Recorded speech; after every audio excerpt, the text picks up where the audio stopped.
दक्षिण पूर्वी दिल्ली में व्यस्त मथुरा रोड के किनारे बसा जसोला एक ऐतिहासिक गांव है जिसने पिछले कुछ सालों में एक जबरदस्त बदलाव देखा है। यह एक शांत खेती बाड़ी वाली बस्ती से एक हलचल भरे शहरी इलाके में बदल गया है, लेकिन साथ ही इसने अपनी ग्रामीण विरासत के तत्वों को भी बनाए रखा है।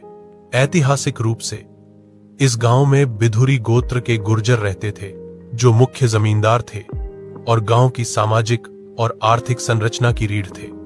उनकी आजीविका खेती, पशुपालन और छोटे पैमाने पर पशु संबंधी गतिविधियों पर आधारित थी, जिसमें पुश्तैनी जमीन आय का स्रोत और सामाजिक स्थिति का प्रतीक दोनों थी।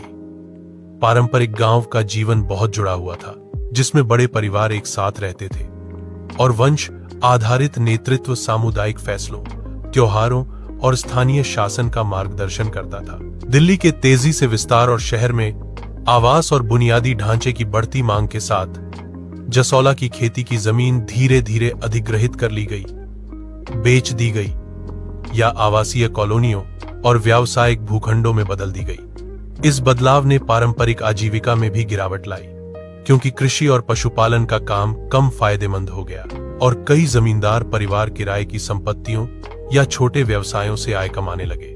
आधुनिकीकरण ने जसोला के परिदृश्य और सुविधाओं में बदलाव लाए, जिसमें सड़कें चौड़ी हुईं, स्कूल और नगरपालिका सेवाएं विकसित हुईं और DDA Netaji Subhash sports complex जैसे खेल परिसर बने।